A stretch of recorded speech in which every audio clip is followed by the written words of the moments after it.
face, but you've gotten used to this. Welcome back, horror fans, cinephiles, and Giallo enthusiasts. This is Tanner Leeser, your host for all things Giallo here on The King in Giallo. It is finally time for my recap video, my best of Giallo films for 1972. This, if you don't know, is I believe, the largest single year for Giallo films. It was just, they were everywhere. And I covered all of them in some capacity or the other. I believe even the ones I didn't give a GialliTally to, they received an unscripted talking head movie review. This is when I started doing unscripted talking head movie reviews. So each of them got that. I put a lot of them up on my channel as well. Some of them were hard to find. Some of them were in Italian only and horrible quality with no English subtitles. But again, I found it and I provided it. But unfortunately, I wish it could have been a little better quality. Anyways, so yeah, I've got a journal here full of all the notes that I've collected, and I will try to be clean with this.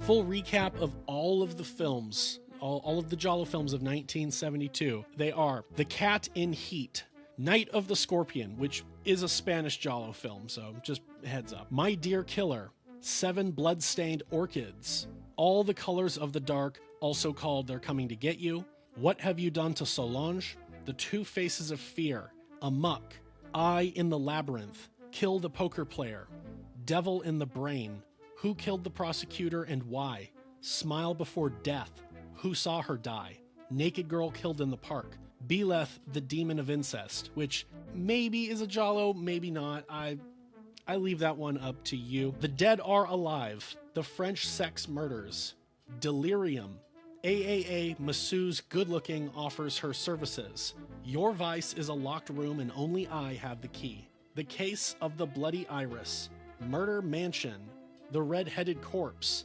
Crimes of the Black Cat, 7 Murders for Scotland Yard, The Red Queen Kills 7 Times, So Sweet, So Dead, Knife of Ice, Don't Torture a Duckling, Tropic of Cancer, The Terror with Cross Eyes, The Two Big Cats and 9 Tails and a Half in Amsterdam, The Killer is on the Phone, Love and Death in the Garden of the Gods, Death Walks at Midnight, The Weapon, The Hour, The Motive, A White Dress for Mariella, and Death Falls Lightly. So yeah, quite a lot of films. Let's just get right into this.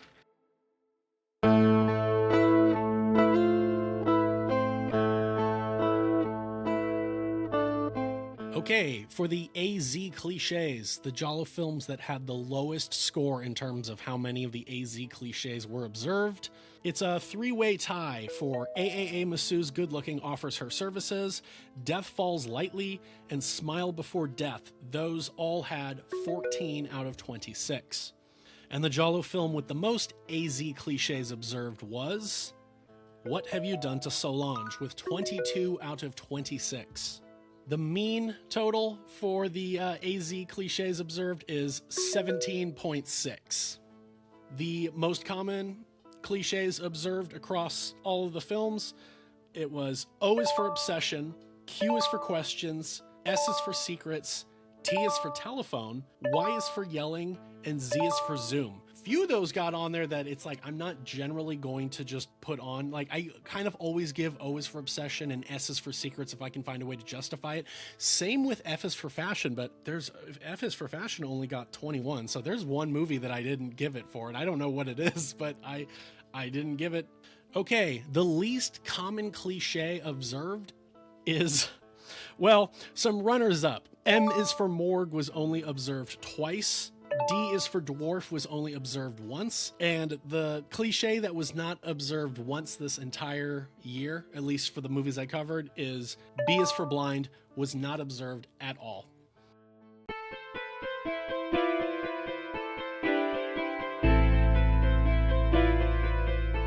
Okay, the GialliTally scores, and the top 10 for 1972's GialliTallys were: in 10th place, Amok, 18 out of 26, 776. 9, All the Colors of the Dark, 20 out of 26, 810 points. 8th, Who Saw Her Die, 19 out of 26, 825 points.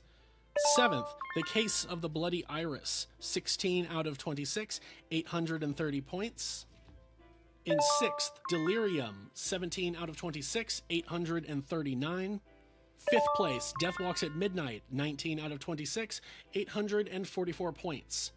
4th place, Your Vice is a Locked Room and Only I Have the Key, 20 out of 26, 847 points. And the top 3 for 1972 were, in 3rd place, So Sweet, So Dead, 20 out of 26, 893 points total.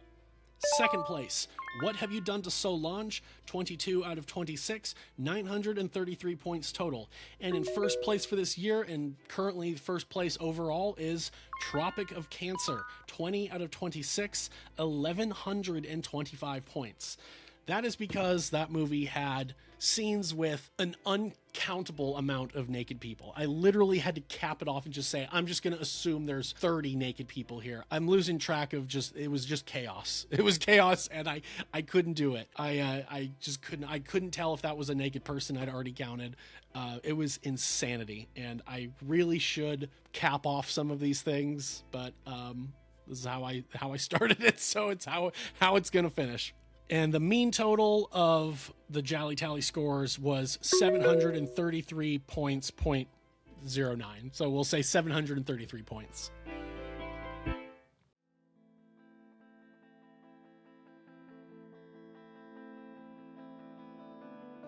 All right. So my favorite male actor, the options I have: George Hilton, George Lazenby, Adolfo Celli, Luigi Pistilli, Tomas Milian. Last actor I looked at was Farley Granger. But the best male performance, I would say. So those were my favorite male actors, but if I had to choose one for a best performance, it is going to be, without a doubt, George Hilton in My Dear Killer.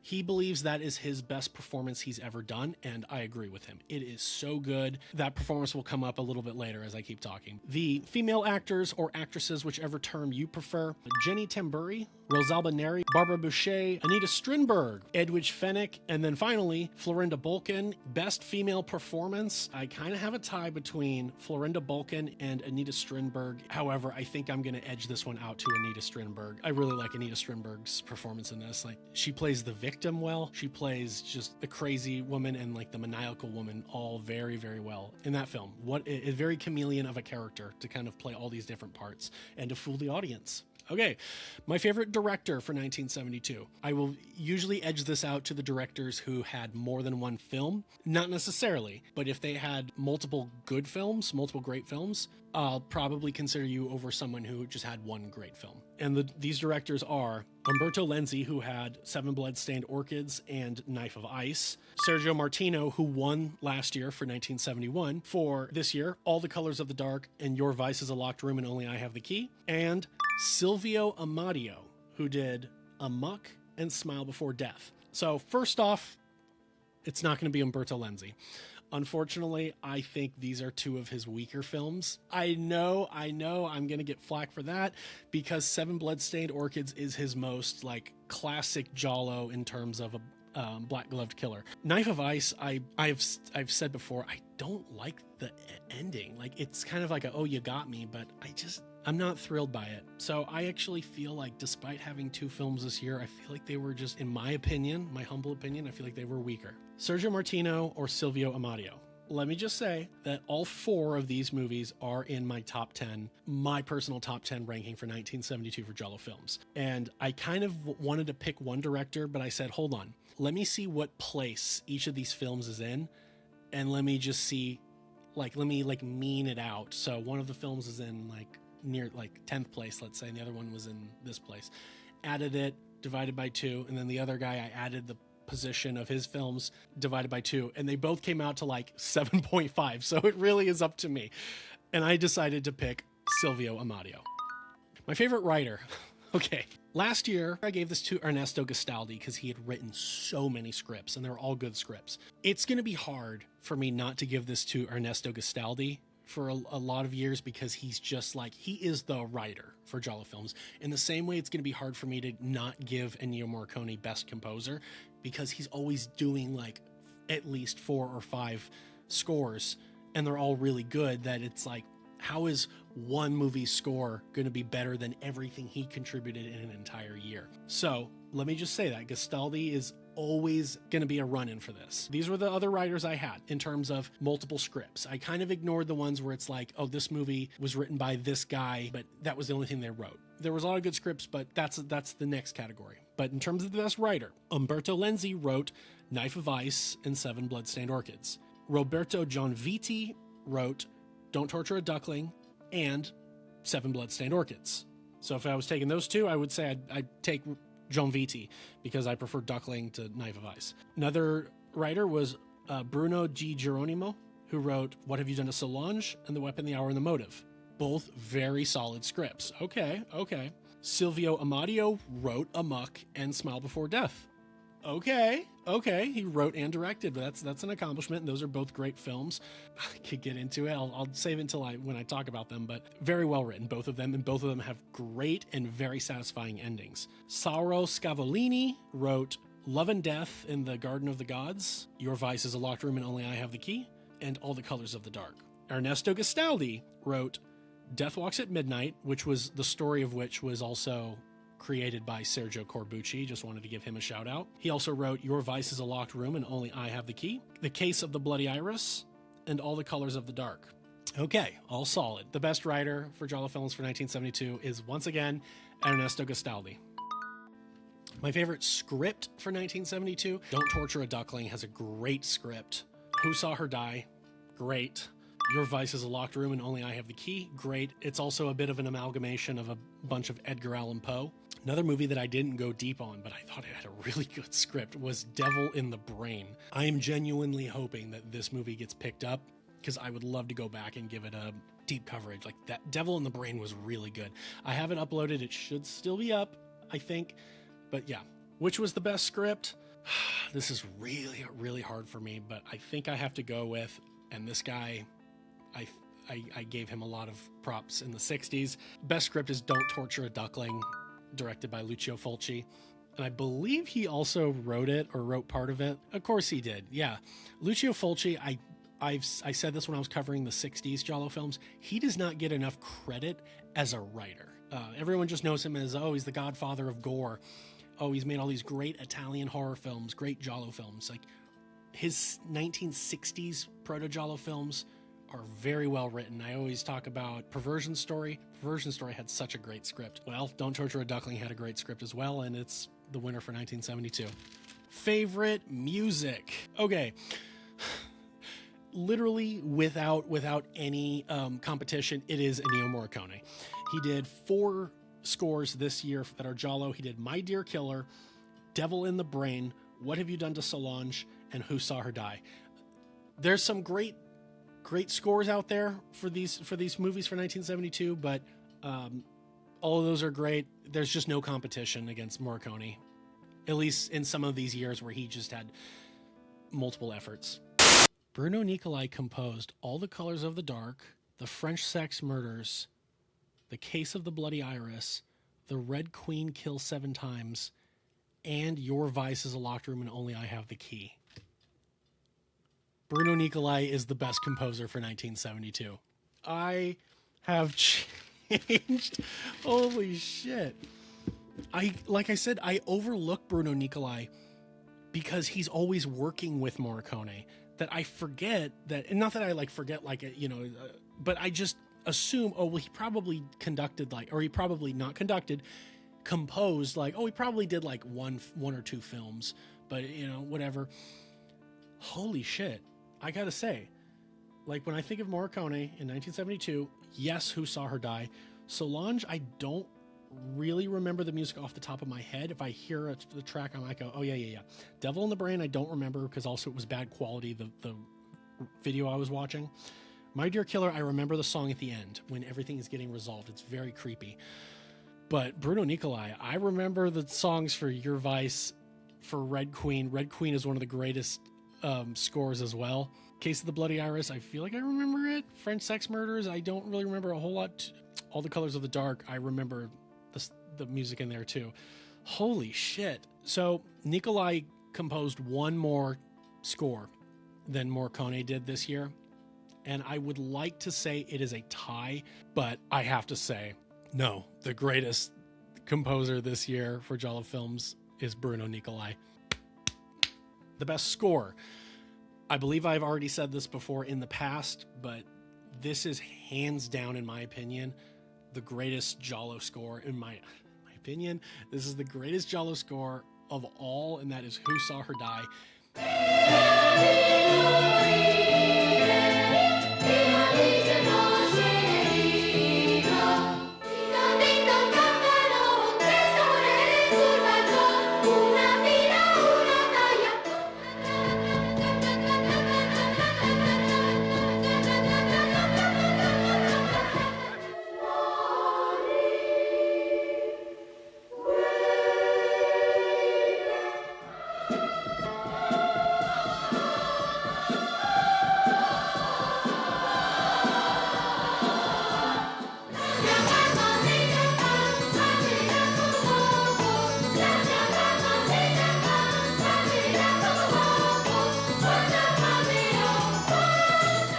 It's not like, oh, it's got the best individual songs. It's just, I really like is it a motif with the kids choir? I love it. And all of the music, for the most part, is a different iteration of kids singing. And each one just works. It just works so well. And every time a new song comes on, I'm like, oh, this is a good one. I forgot about this one. So yeah, this one is hands down Who Saw Her Die. I believe I've said it, that it's my favorite Giallo soundtrack. My favorite track of 1972 for Giallo is this one from Your Vice is a Locked Room.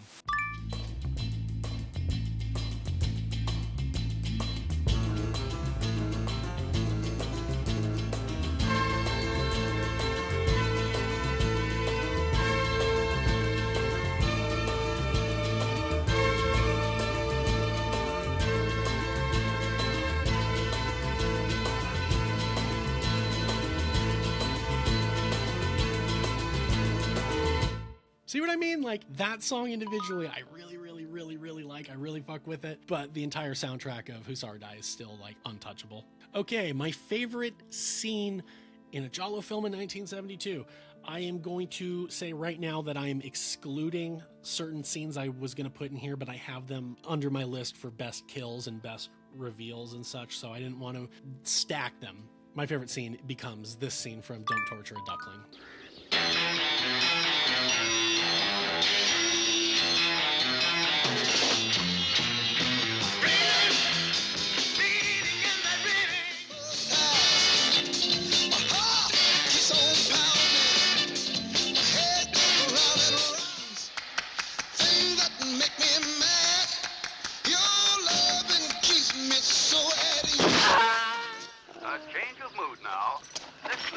Lovely voice of Ornella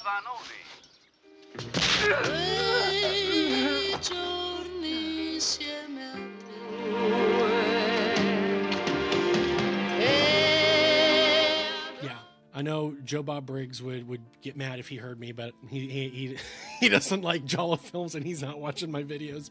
But the diegetic sound works so well here. The guys turning up the car radio to drown out the sound of them beating Florinda Balkan's character to death. It's so good. And then the way that the music switches, I feel like Tarantino has stolen this before, but I can't off the top of my head say where, but it just seems like something that he would go, oh, that's so great. I'm going to take that and use that in my movie. My favorite ending or reveal? Okay, there's a few here, and I don't really know if I'm going to pick one out over the other, but let's see.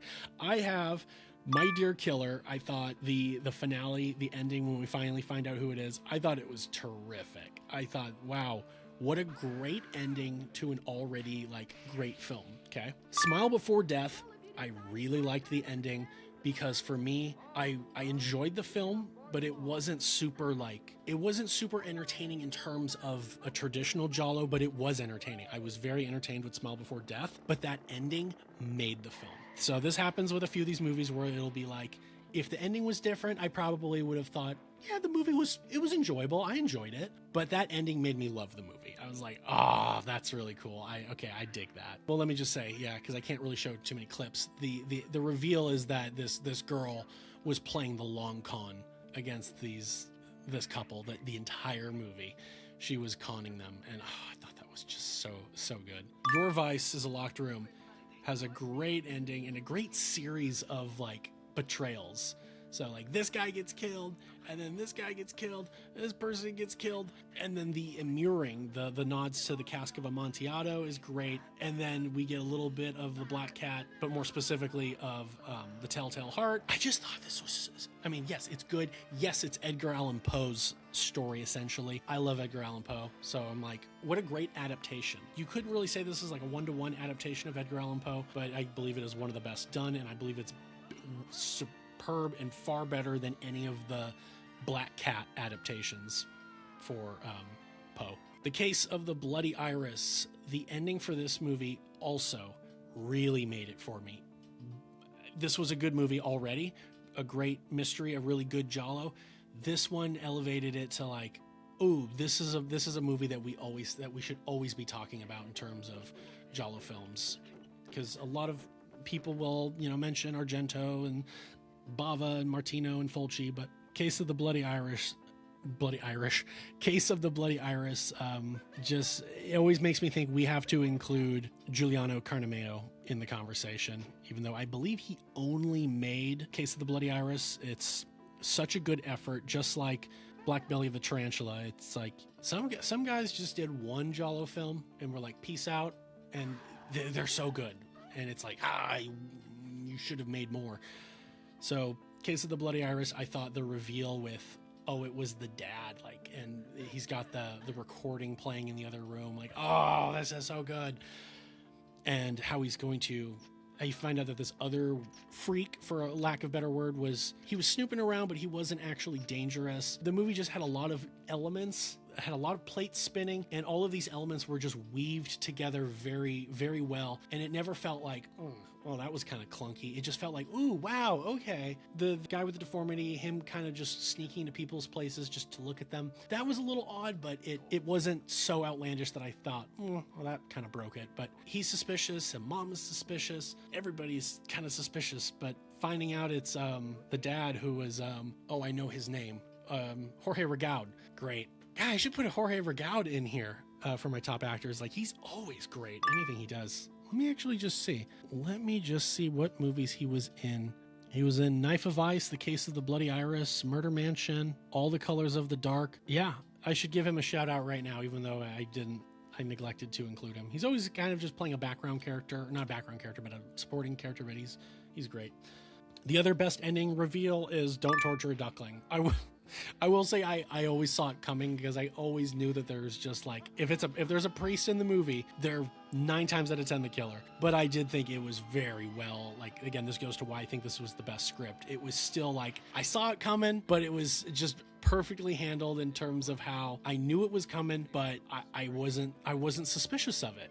Even though I was intentionally suspicious and looking for the suspicions, I didn't see it because the movie was good about how it pulls it off.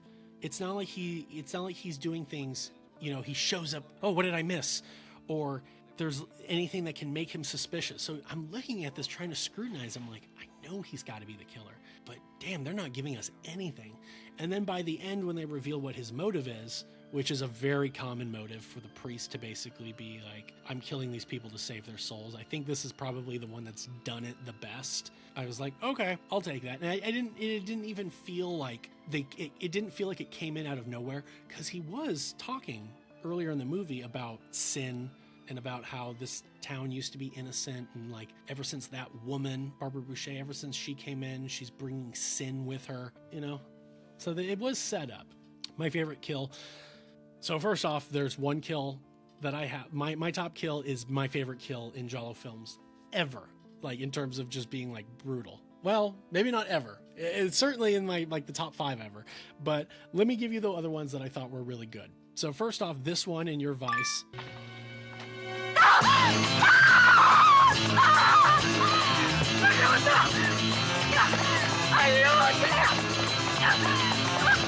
Love it. Love the music. That's why I love that individual track. It's just, Sergio Martino is really good at these really like, oh my gosh, he just does some of my favorite kills in the genre. Because I'd mentioned this in a recent video that like, I mentioned this when I was talking about Without Apparent Motive. that Martino just, like, some of his films, the tracks are just more in tune with what's happening. They're not necessarily jazzy or prog rock or synthy in a way that feels experimental. It feels like, it reminds me of just like how American horror films, like the music is going to be, it's for a horror movie. And I feel like Giallo, sometimes it gets a little odd, but it's just what we've come to know and love. But I feel like Martino is good about using music that's like, no, but it's a chase scene, it's a murder scene. So I really like that kill, and the music kind of makes it for me. But I mean, it is still shot very well, and it's very quick. Okay, moving on. The Red Queen kills 7 times.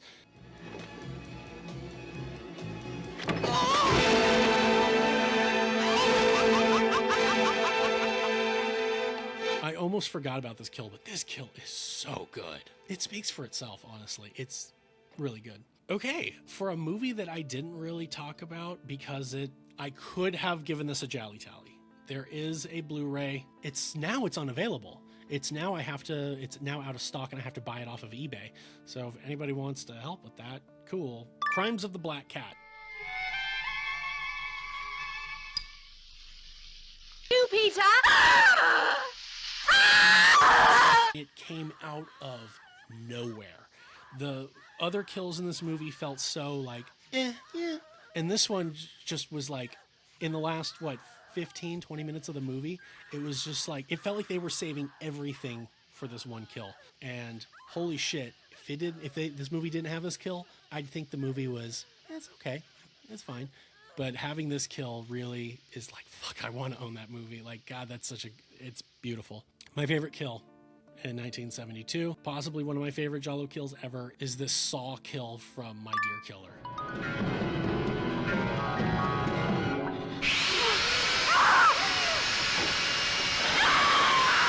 Let me tell you, when I saw this movie for the first time, I was watching it on Shudder, and Shudder had like all of the Forgotten Gialli from the first 3 Forgotten Gialli box sets from Vinegar Syndrome. It just had them all on Shudder's catalog. I was like, oh, these are some Giallo films I've never seen. And this was me watching this, I think, like in the early 2020s. And I'd already kind of taken a hiatus. I went to, school and everything. And so I wasn't really watching Giallo films for several years. This was me coming back into it and was not expecting anything from this movie. I remember thinking, okay, we got a good mystery so far.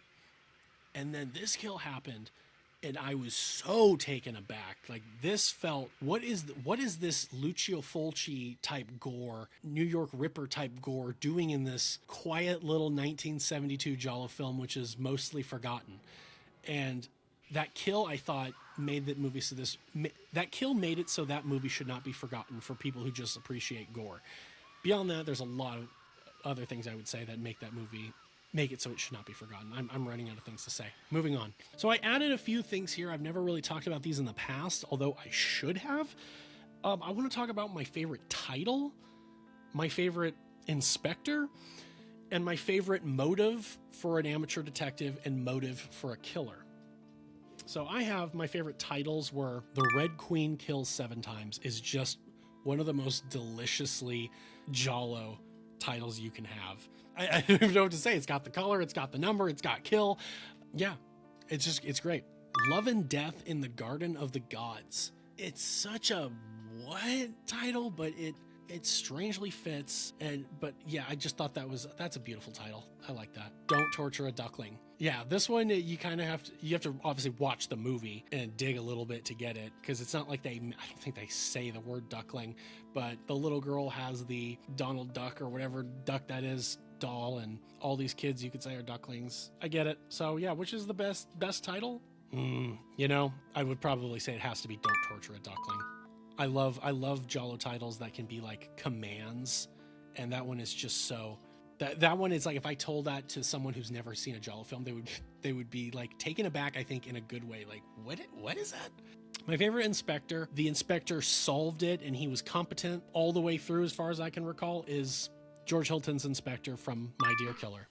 Madam, portatelo via. Okay, best motive for an amateur detective, George Lazenby's character, the father in Who Saw Her Die.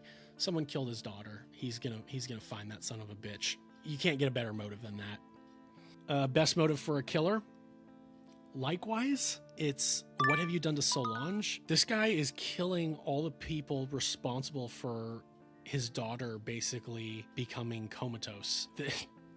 This is one of those kills or reveals when you get to the killer that at least I did. You go, yeah, that's wrong, but I totally understand where he's coming from. You know, I'm not saying it justifies it. I'm not saying it justifies it. Do not twist my words.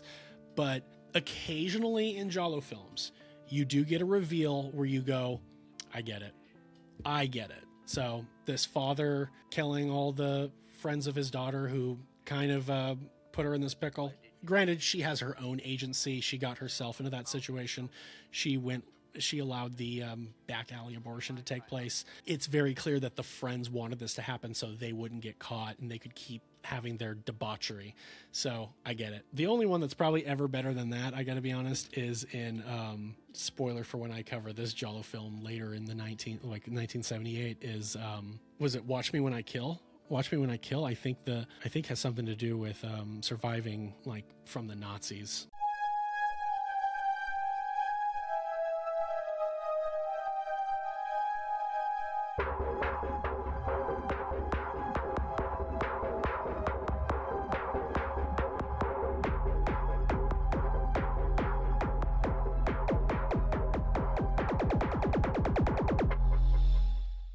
My top 10 Giallo films for 1972. First off, let me just say, yes, this is my opinion for movies, so I'm going to have a lot of movies on here that you probably don't really like as much, and I'm going to have some omitted that you're going to be upset that I don't have it on my top 10. It is what it is.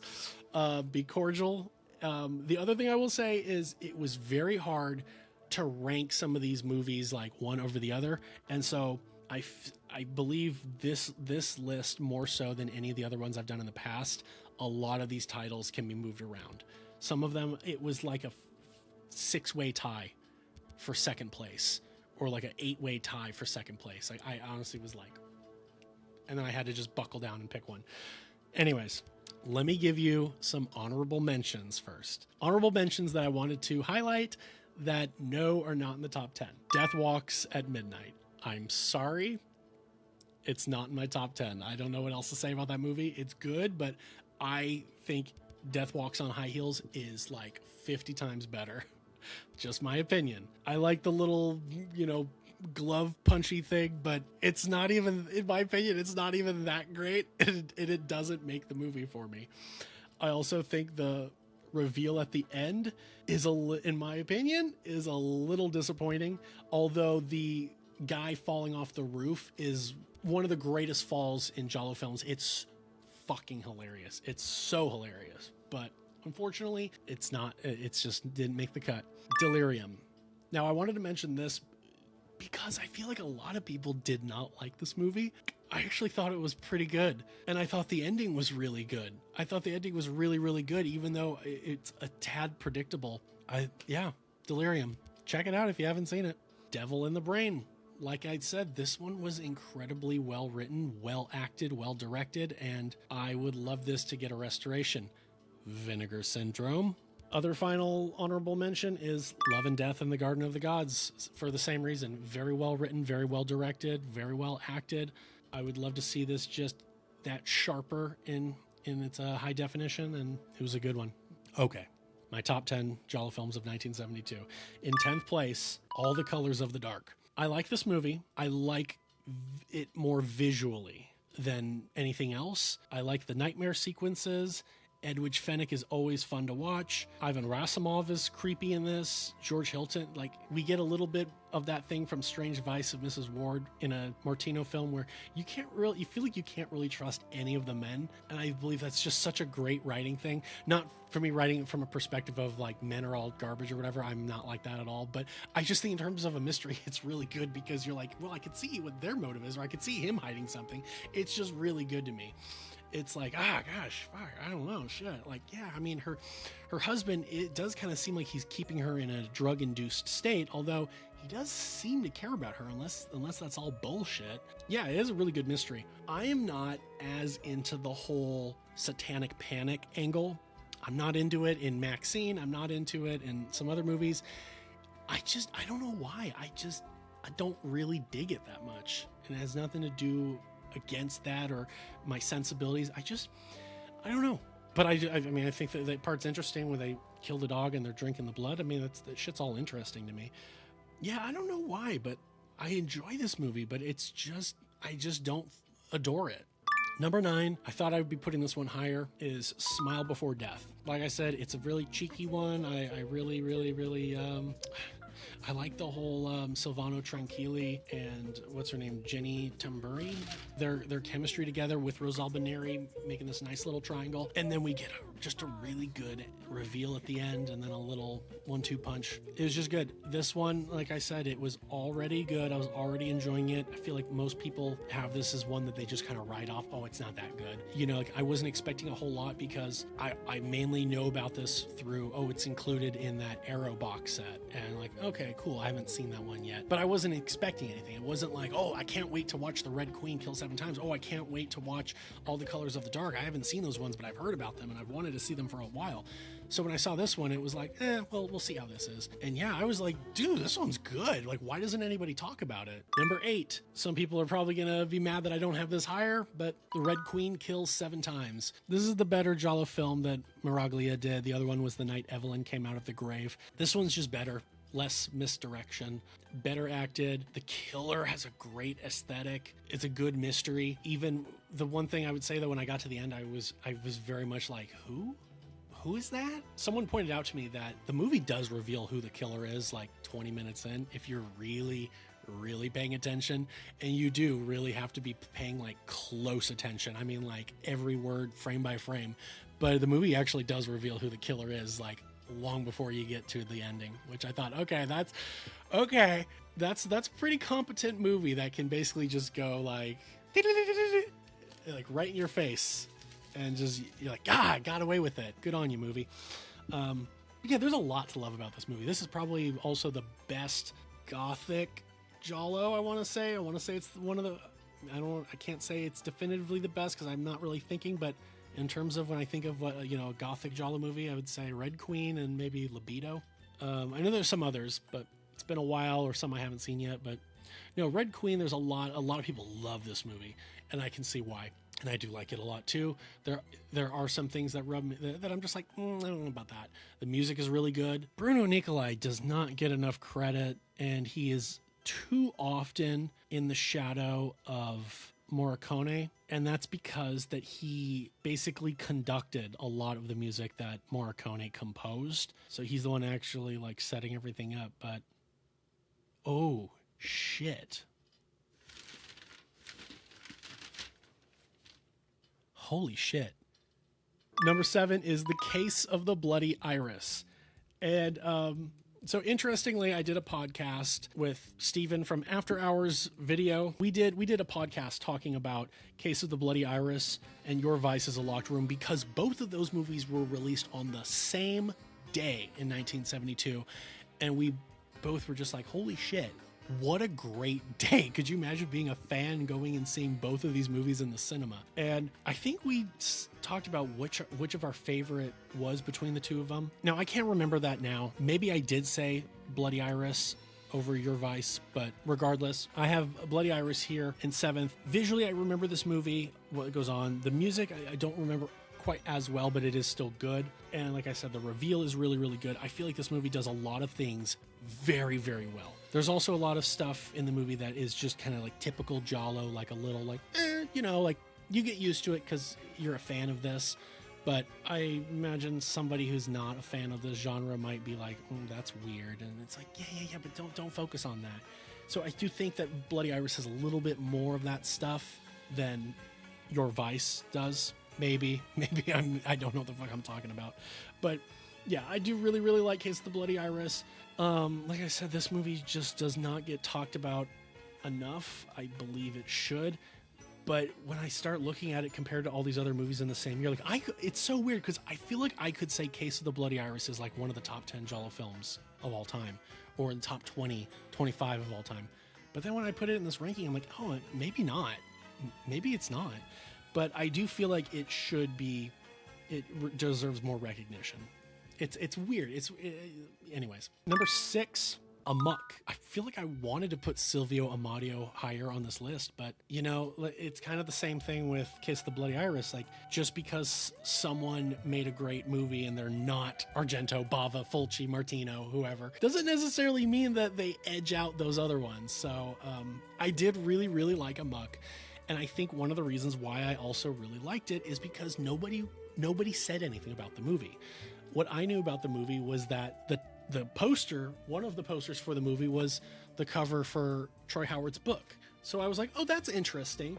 I wonder why he picked this like no-name Giallo film that I've never heard anybody say anything about. So when I watched it, I was pleasantly surprised and thought, oh, well, this is a great film. Not like if people had talked about this movie like, oh, it's so good, and I watched it, I'd probably think, yeah, it's good.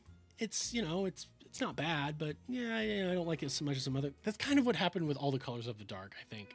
I think I did like really, really like trying to see it. Everyone was like, oh, it's my favorite Martino. And then I watched it. I'm like, no, it is good. It is good. But maybe you build something up more exciting in your head. But yes, I do really like Amok. I like the ending, the reveal. It's a really good mystery. It's solidly written, very well acted with Farley Granger, Roselle Boneri, and Barbara Boucher. Well directed. Beyond all that, I don't know what else to say. It's great. Check it out. Oh, pick it up, Vinegar Syndrome. Somebody pick this movie up, please. Fifth place, I have Your Vice is a Locked Room and Only I Have the Key. I don't remember if I had edged out Your Vice over Bloody Iris when Steven and I did the podcast. I don't remember, but I feel like in terms of remembering a movie, now this is so bizarre of me to say, but I feel like Case of the Bloody Iris deserves more recognition in the Giallo landscape overall.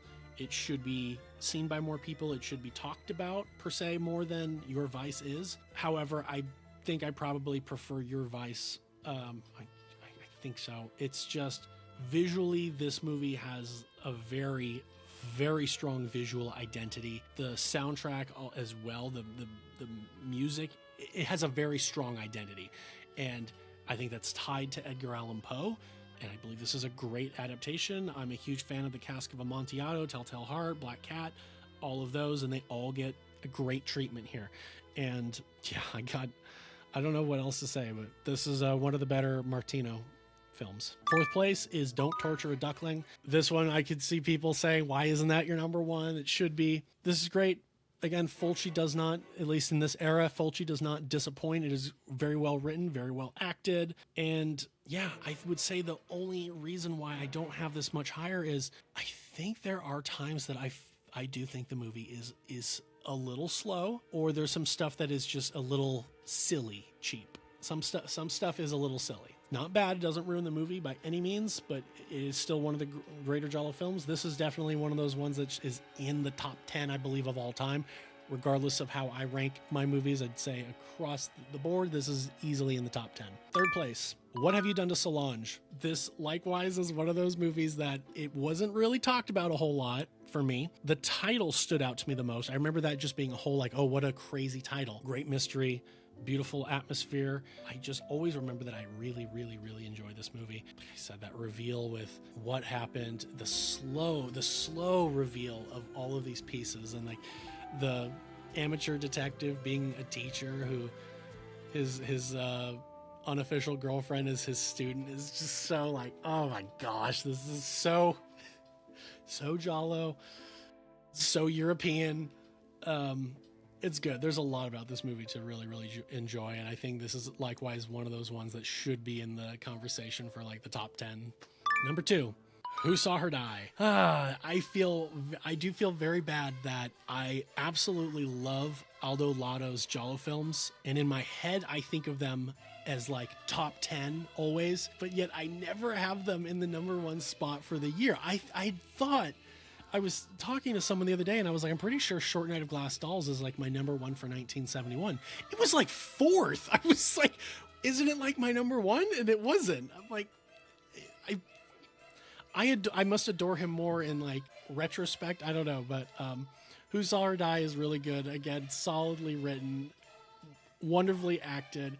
The directing is great. The music is untouchable. But likewise, it can be a little slow or a little meandery with the investigation, a little bit, if I'm being honest. And the reveal is not bad, but it is kind of like a, And in terms of killer being a priest, and there's a lot of those this year, it's not bad, but it's not like great. And it's actually interesting because the killer is like not really a priest. Like he's hiding as a priest. Like he's like a pederast, or he's at least just a child killer, but he's hiding out in Venice as a priest.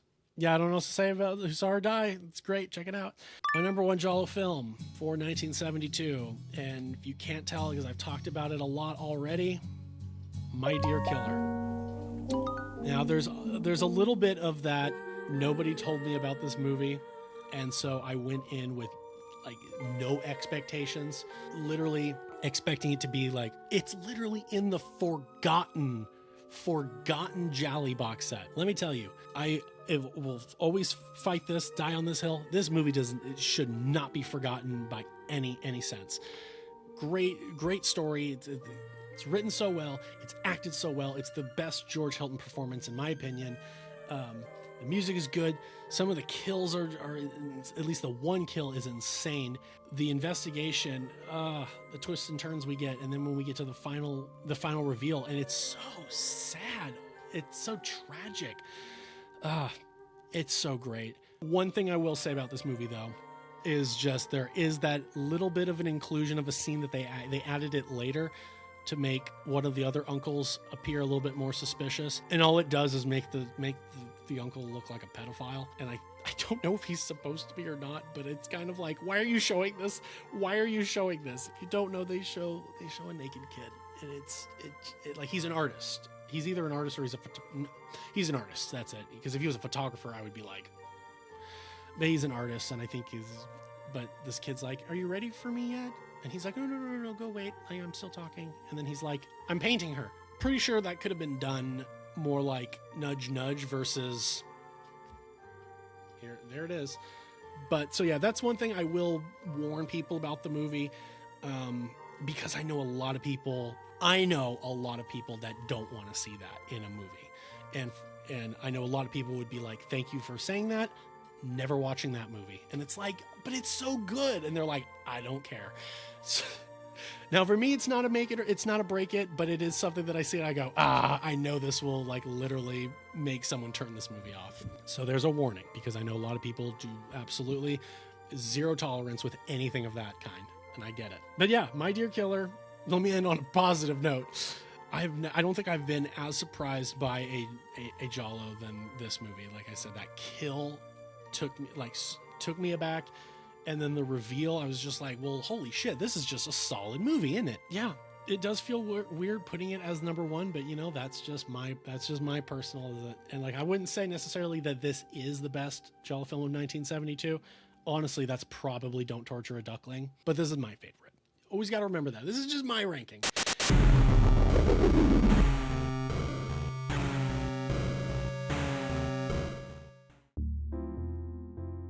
Thank you for watching this. Seriously, if you got to the end, because I feel like these videos are a little harder for people to watch because I'm literally just rambling. And if I'm being honest, I don't really like watching people ramble. I feel like most of the competition I have on YouTube is essentially just people kind of rambling about their opinions, and I don't watch anybody else because I'm not interested in that. So I feel bad when I subject people to my rambling. That's why I try to put clips in. At least I'm doing that. Yeah, thank you if you made it this far. Thank you for being a fan, a subscriber, a follower, what have you. It really means a lot to me. I never really thought that. I always kind of hoped that if I did a channel like this, it would get a bit of a following, because there wasn't anybody making like dedicated Giallo content. You'd have some horror guy talk about a Giallo film or, whatever, but it was never like dedicated coverage. And I feel like I'm the only person who's really doing that. You could argue someone else, but not. I take pride in the level, the depth that I go to for these films. And I don't feel like there's really anybody who's, doing what I do. So I do take pride in that. And believe me, you wouldn't believe it, but I am actually a very, very humble person. But sometimes when you're doing something right, you kind of got to pat yourself on the back. And I do feel like I feel like I'm doing something right here. I appreciate you watching this. I appreciate you making this far. I appreciate you, like I said, being with me. If you're a patron, I really appreciate you. Even if you don't give me any money, you're not attendance. You're watching. It's probably generated a couple cents for me over the years. So I thank you. And beyond that, ladies and gentlemen, we finally got through 1972.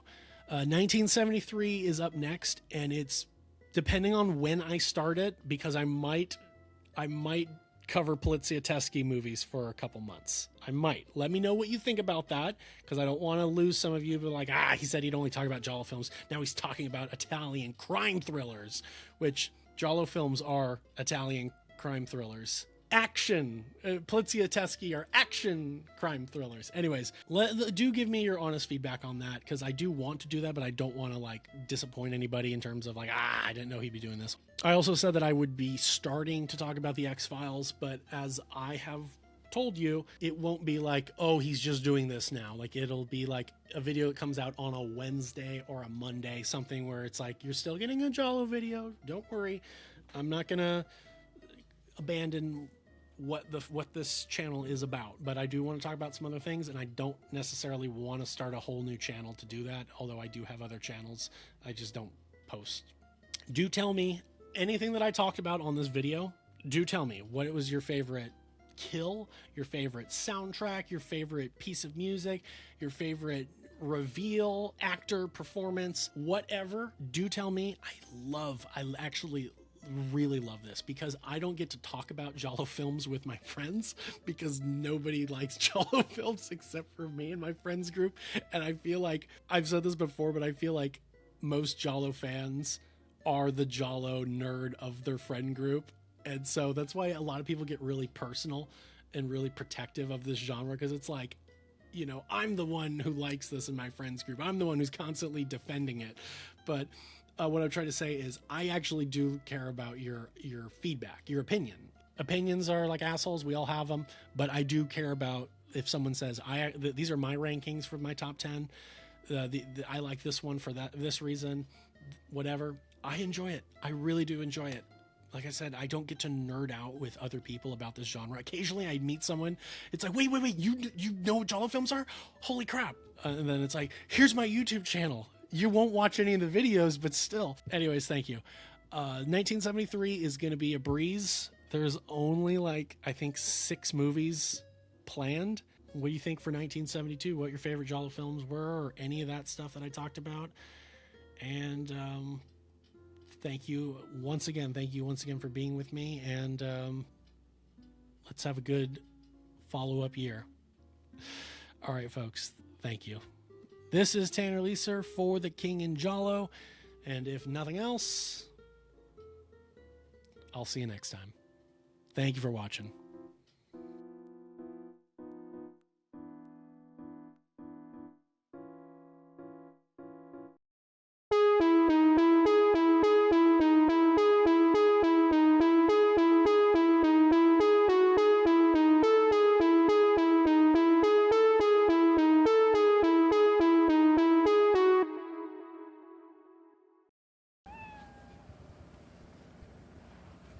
Hey, hairy little man. Let me guess. You're out here thinking of killing yourself too, huh?